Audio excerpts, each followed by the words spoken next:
This is everyone's favorite compound to put on some size with quickly, even though it's probably water retention.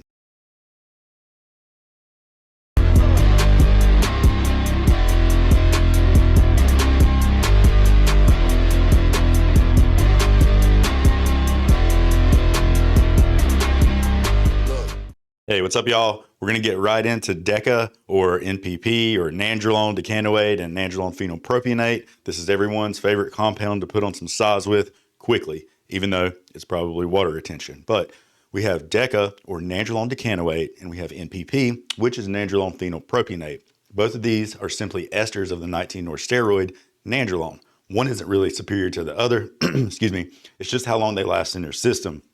Deca has a half-life of say 7 to 10 days, while NPP, it has a shorter half-life of around 2 to 4 days, and it's all going to depend on the person and how their body metabolizes it. And because of NPP's shorter half-life, it will reach stable serum concentrations much faster, which means it also clears a lot faster. And this can make NPP a much better option if this is the first time you're experimenting with nandrolone, as the 19-norsteroids have a propensity to cause a lot of side effects. Now, this compound is best used during a gaining phase due to it aromatizing very heavily and because of its ability to provide steady strength increases, improved nitrogen retention, increased collagen synthesis, and even provide joint lubrication early on due to nandrolone causing a release of cortisol, although that effect does fade as your body adjusts to the dose.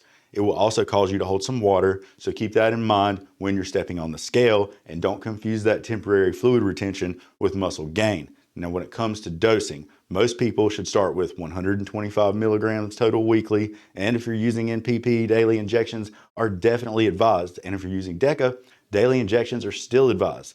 The biggest mistake that I see people make with nandrolone is thinking that estrogen is the main issue when it comes to negative side effects, when in reality, the progesterone receptor is what we need to be most concerned with, because nandrolone commonly antagonizes the progesterone receptor, and progesterone is what regulates estrogenic activity. This results in your estradiol most likely looking the same on paper, but the activation of the progesterone receptor increases estrogen alpha receptors in breast tissue, which is why gyno becomes a major concern even if your blood work looks normal. At the same time, progestin and prolactin interactions can contribute to anxiety, mood swings, libido issues, and in some users, even a little paranoia. So aromatase does occur, like I said before, with nandrolone, but it's only at about 25% of the rate of testosterone. And the well-known decadic symptoms, they actually come from progesterone receptor activity and dopaminergic suppression, not necessarily from high estrogen. So crushing estrogen with an aromatase inhibitor is usually going to make things worse.